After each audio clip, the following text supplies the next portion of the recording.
Yeah, Eric. Yes, sir. I know that he was charged with resisting arrest Mhm. without violence. Yep. But there was, when I go back and look at the other video, from the cell phone video, Yeah. I can understand the officer punching the window out.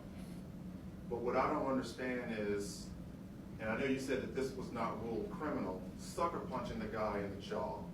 First of all, let me stop you. Not a sucker punch.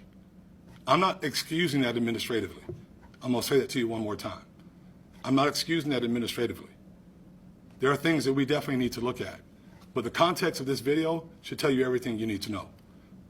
Well, again, I take it. Would- It looks like it's a sucker punch because he's looking straight and Yeah. you see this. Right. Okay, and then you see them pull him out, and then Yep. you see a couple of punches to the face.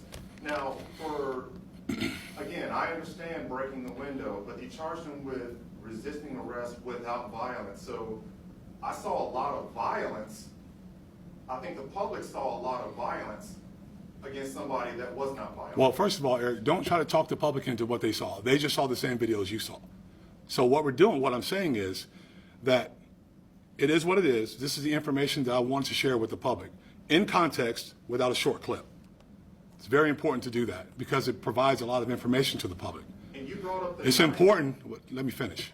It's important for the people to know that you're not allowed to resist a police officer when he's doing his lawful duties. It's been dealt with several different times. You don't resist when you're doing your lawful duties. You don't deserve to get violated, but you deserve to get what's necessary to get you under control and get you and take you into custody. Sheriff, So I'll leave there. I'll go with. I Go think ahead. one of the Jake. discrepancies people were seeing between the police report and what we saw in the video, and even what we saw in that video, was the allegation that McNeil had reached down for the knife. That was in the police report.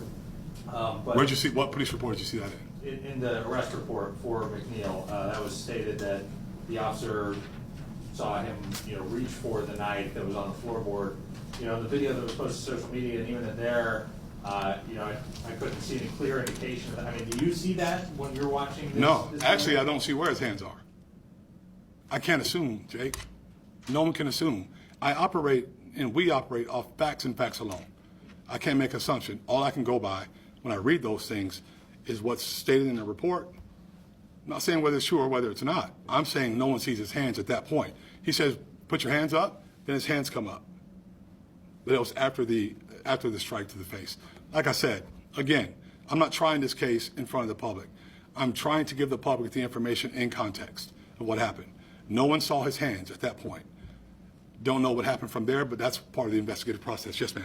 So did officers take custody of the cell phone that he was using to record the incident? Yes. Put it in the property room. Okay, that also was not in the report. But he got it back with all the information still on it. So can I get back to the sucker punch? The young lady back there had a question. We can get back to you in a second, Eric. So did this incident rise to the level that a response to resistance report was generated? Yes. Has that been reviewed? And it's still under review? What was the outcome? So here's the process. When force is used, a response to resistance report is written. It goes to the supervisors. The supervisors then, at that point, review body cam footage. So they would have reviewed this. But you can't see, admittedly, you can't see the strike at all. So it's very difficult. Had they seen that, it probably would have risen to another level to where somebody else would have gone further. Which is why we didn't really know at that time that all this had taken place. I'm a big believer in being honest and upfront. And if something like that happens, I'm going to tell you about it, like everything else that we've done. But it's very important to make sure we get this stuff out here in context so folks can see it. Yes, ma'am. Sheriff, what are your thoughts on the video that was posted on social media? And here's one of the officers kind of turns off, the video turns off what's being recorded. What are your thoughts on that? I don't know that he turned it off. I know that at some point we stopped it, but we wanted to make sure you got a chance to see both views from the officers that were dealing with him publicly, talking to him face to face. At some point it does turn off, but usually when the interaction's over is when that happens. And That's why we're still looking, that's why we look at the entire process. That's why we check for JSO policy violations. I can't give you right now whether they turned it off at the right time or at the wrong time. This is my opportunity to share the information with the public, right? And so now we still continue to refer to the social media video. Well, I just showed you body cam videos with much more information. Let's acknowledge that, because that's important. The importance is I'm showing you the video, the body cam video, from the entire incident from start until they had to turn it off, or we stopped it for time, for time's sake. Do you know if McNeil ever filed a formal complaint? He did not. with the agency, or He did not. never came up in- He never filed a formal complaint, which we'd have been all over it, if had that been the case. But he did not. Go ahead, Eric. So, I just want to get back to the punch. Yeah, this is just to be a yes or no question. Wait, Eric, are you going to tell me how to answer a question? I'm just keeping it simple. All right, go ahead. Was it appropriate for the officer to punch this guy in the jaw after he'd already broken the window? Was that yes or no? Was that appropriate? It depends on the circumstances. But it's already determined it's not criminal. Now we're going to look for JSO policy violations. How about that? Is that good? Well, if a civilian did that to another civilian, they would be in handcuffs. No, not necessarily. It depends on the circumstances, the situation. I know that's how you want it to be.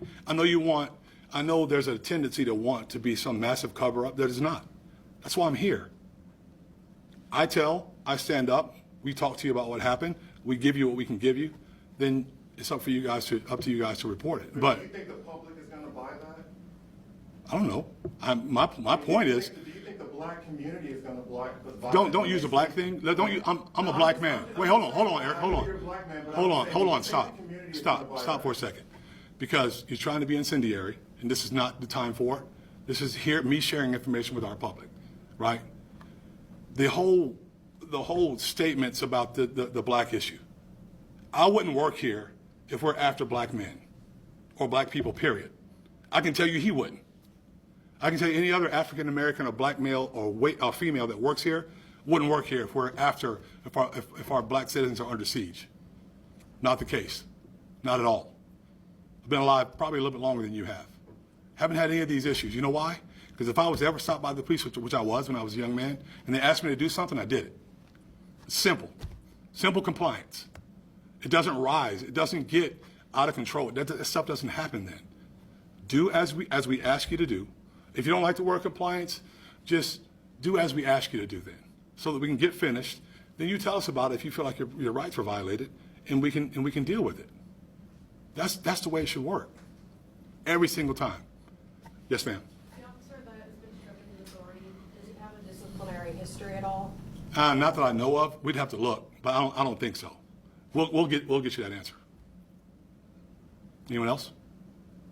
Any idea how long this internal investigation may take? It's hard to tell, but we're trying to get it done as quickly as possible. There are other cases working, but we're trying to get it done as quickly as possible because we want to, like I said, we want to share as much as we can, as quickly as we can, because it's that important. Good? All right, thanks, y'all. Sheriff,